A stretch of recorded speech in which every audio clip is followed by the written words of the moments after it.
Здравствуйте, дорогие друзья, уважаемые зрители моего канала, уважаемые подписчики. Я Валерий Табаков, практикующий юрист и просто человек, интересующийся украинским историческим наследием в контексте славянском и славяно-болгарском, а также на защите прав русскоговорящих граждан Украины. Сегодня 11 января 2026 года. Ровно через несколько дней начнется очередное судебное заседание по делу Вячеслава Зинченко. Предыдущее было 8 января, когда Шевченковский райсуд Львова продлил его арест без права на залог до 9 марта включительно. Сегодня я вам предлагаю подробный и всесторонний анализ того, что связано с этим делом, но более в глубоком смысле. Я глубоко разберу тему, которая лежит в самом фундаменте нашей общей украинской идентичности, а именно тему болгарских корней государственности Украины и Киевской Руси. А также разберу информацию о сакральной присяге верности, которая скрепляла эти христианские государства, и то, как нарушение этой присяги влечет неизбежное божественное возмездие. Это, на мой взгляд, проявляется также и в цепи трагических недавних украинских событий: убийствах Ирины Фарион 19 июля 2024 года, Демьяна Ганула 14 марта 2025 года, Андрея Порубия 30 августа 2025 года и надвигающемся пожизненном лишении свободы для 18-летнего Вячеслава Зинченко, который, по последним данным, остается под стражей, не признает своей вины, хотя доказательства его вины являются оспариваемыми со стороны защиты.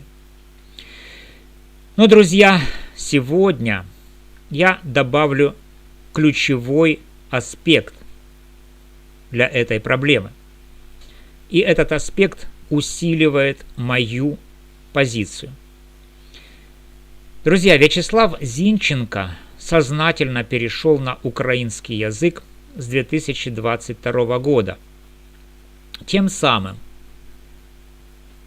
после того, как он стал совершеннолетним и гражданином, несущим полную юридическую ответственность, он отдалился от своих корней русского языка и памяти о Великой Болгарии как основании украинской христианской государственности. Это не просто личный выбор Зинченко, это символическое нарушение той самой древней присяги верности Богу и наследию, которая приводит к отлучению от источника жизни. Я разберу все шаг за шагом, опираясь на византийские хроники, археологические находки, летописи, показания свидетелей и актуальные новости января 2026 года. Если вы болгарин, украинец, русский или любой славянин, ценящий правду о нашем общем наследии, оставайтесь со мной до конца. Подписывайтесь, ставьте лайки, пишите в комментариях свои мысли, делитесь видео с друзьями. А оппонентам я скажу: радикальным националистам, которые игнорируют историю ради мифов о чистом украинском происхождении, о фактах, неопровержимых, от которых им не отвертеться. Давайте разбираться, почему Зинченко, сам того не ведая, стал частью этой кармической цепи. Начнем с VII века, чтобы понять корни проблемы. Великая Болгария или Старая Великая Болгария – это первое независимое христианское государство на территории современной Украины и прилегающих степей. Хан Кубрат основал ее около 632 года, объединив протоболгарские племена после ослабления тюркских каганов. Территория Великой Болгарии охватывала Приазовье, Причерноморье, Крым, Дон, Кубань, Северный Кавказ и части Поднепровья, включая земли современной Украины, где позже возникнет Киев. Это, друзья, не миф, а факт, подтвержденный византийскими хронистами. Феофан Исповедник в своей хронографии VIII века и патриарх Никифор в краткой истории IX века описывают Кубрата как крещенного христианина, воспитанного при дворе императора Ираклия в Константинополе. Кубрат был его личным другом, принял крещение, возможно, в 619 или 632-635 годах.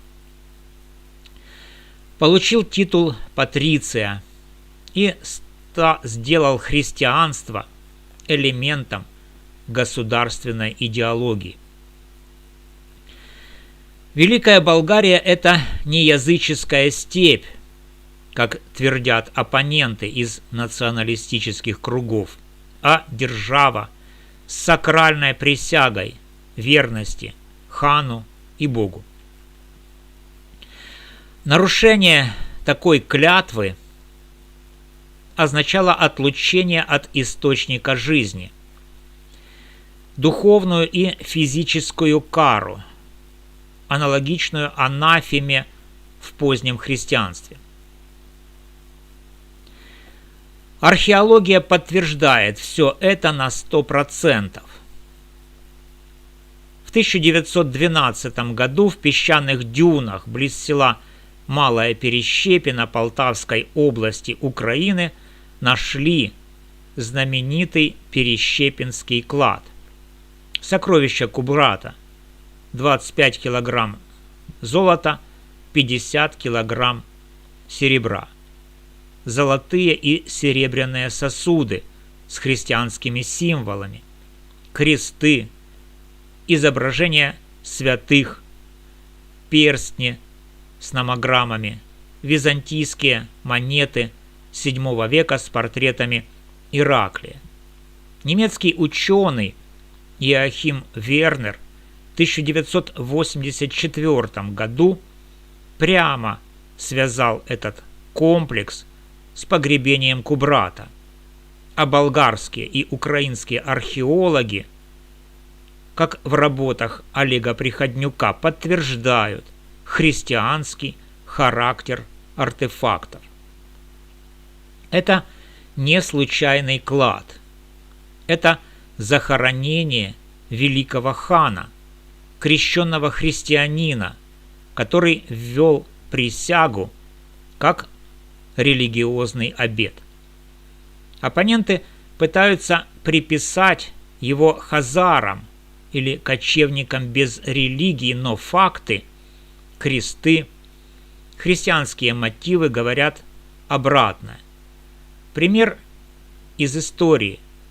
В договорах Кубрата с Византией, как упоминает Феофан, клятвы скреплялись христианскими ритуалами, где предательство влекло божественный гнев.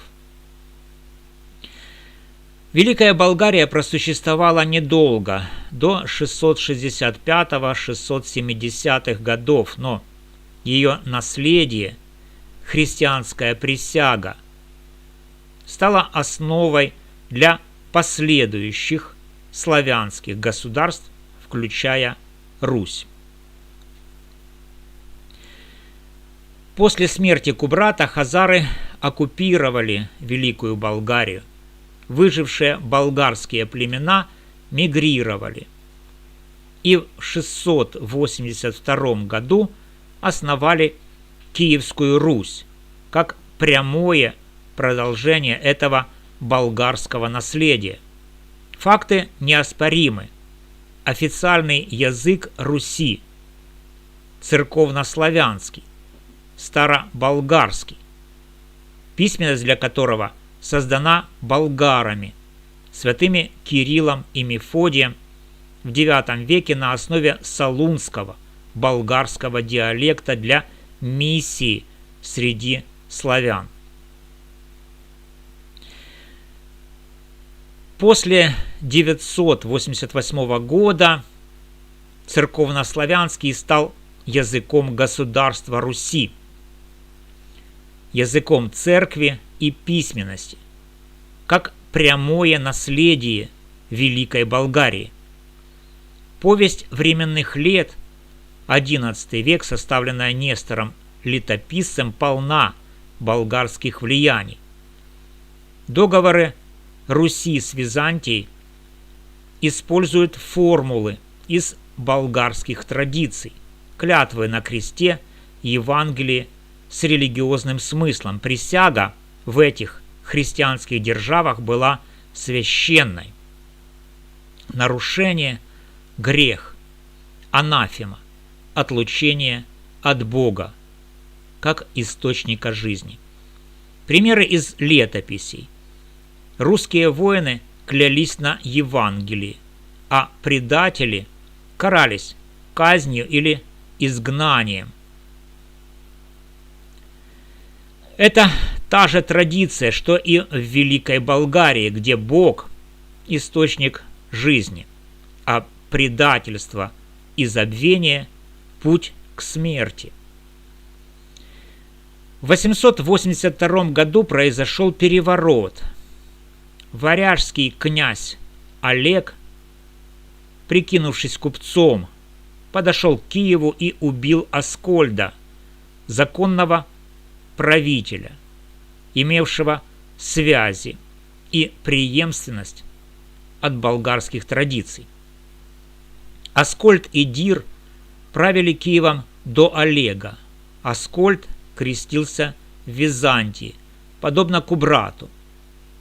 Он вел походы на Царьград в 860 году.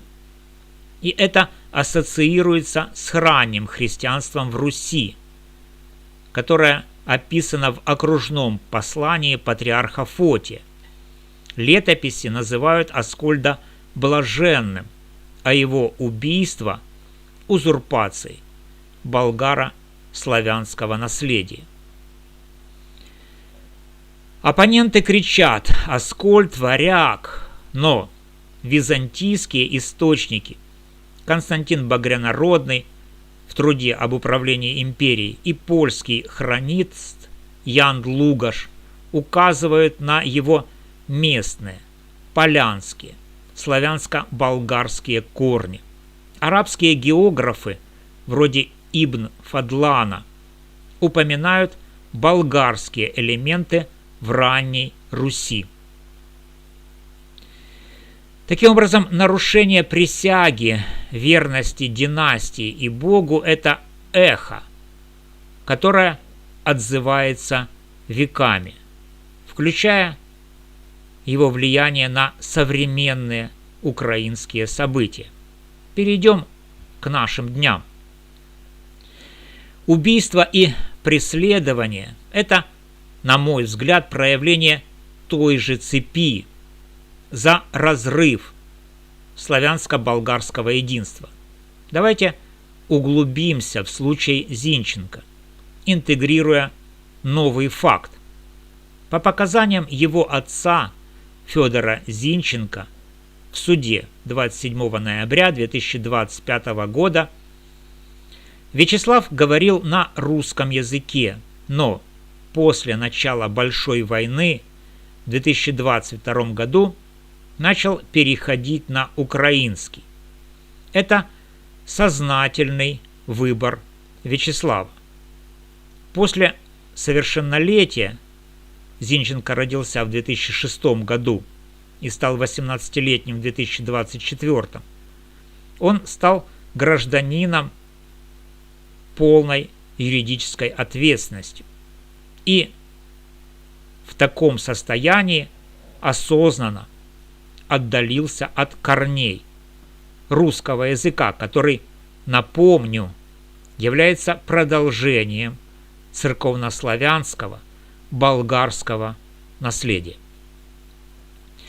Это отдаление от памяти о Великой Болгарии как основании украинской христианской государственности является символическим нарушением присяги верности Богу и предкам и в результате отлучения, арест, угроза пожизненного, страдания в СИЗО, хотя, по всей видимости, доказательства недостаточны. Ирина Фарион убита 19 июля 2024 года во Львове выстрелом в голову. Радикальная защитница чистого украинского языка. Она преследовала русский язык, русскоязычных и игнорировала болгаро-славянские корни русского языка в Украине. И результат – символическое отлучение за предательство наследия. Демьян Ганул убит 14 марта 2025 года в центре Одессы. Активист правого сектора. Участник событий 2 мая 2014 года. Поджог Дома профсоюзов. Он был застрелен на глазах прохожих. Подозреваемый задержан. Видео с камер показывает контрольный выстрел в голову. Ганул неоднократно уходил от ответственности за прошлые преступления, но карма настигла его за разрыв единства. Андрей Порубий убит 30 августа 2025 года во Львове. Экс-спикер Рады, лидер Майдана. Продвигал политику насильственной украинизации и разрыва славянско-болгарского мира. 8 выстрелов от курьера. Подозреваемый Михаил Сцельников публично признался в мести украинской власти и просит обмена, чтобы найти тело сына. Это не российский след, это кармическое последствие предательства наследия. И Вячеслав Зинченко, 18 лет, из Днепра, обвиняемый в убийстве Фарион. По последним новостям, 8 января 2026 года Шевченковский райсуд Львова продлил его арест в СИЗО без залога на 60 суток до 9 марта включительно. Следующее заседание 14 и 15 января. Зинченко вины не признает. Доказательства этой вины спорны. Дело выглядит как политическая расправа, но, друзья, несмотря на все это, его переход на украинский сознательный с 2022 это отдаление от русских корней и болгарской памяти, что усиливает отлучение. Как юрист я вижу здесь нарушение принципов. Зинченко как гражданин несет ответственность но его выбор языка – это символ предательства наследия, ведущий к беде. Связь очевидна. Все эти фигуры – и Фарион, и Ганул, и Порубий, и Зинченко – они представители радикального украинского национализма, разрывающего корни украинской державности, связывающие ее с Великой Болгарией. Болгария и Украина связаны веками. 250 тысяч этнических болгар в Бессарабии, 100 тысяч этнических болгар в Запорожской области, общая борьба против османов в XIX веке, дипломатия с 1992 года. Болгарские общины в Одесской и Запорожской областях сохраняют церковно-славянский в обрядах, напоминая о старой Великой Болгарии. Оппоненты, радикалы и националисты могут сказать, это пропаганда, но разве не они игнорируют Перещепину, церковно-славянский, Аскольда, их мифы о варяжском или чистом украинском происхождении рушатся под фактами истории от Феофана до археологии. Это, друзья, не политика и не пропаганда. Это правда, которую нельзя отменить. Зинченко – жертва собственной ошибки, но также и системы, отвергшей болгарские корни украинской государственности. Друзья, если вы признаете наше общее болгарско-славянское христианское наследие, присоединяйтесь. Подписывайтесь на канал, делитесь видео, обсуждайте в комментариях. Зинченко нуждается в справедливости, а мы в правде о Великой Болгарии и Руси. Оппонентам нужно сказать: ваша слепота к истории – это причина этих трагедий. Проснитесь. Спасибо за внимание. С вами был юрист Валерий Табаков. До новых встреч.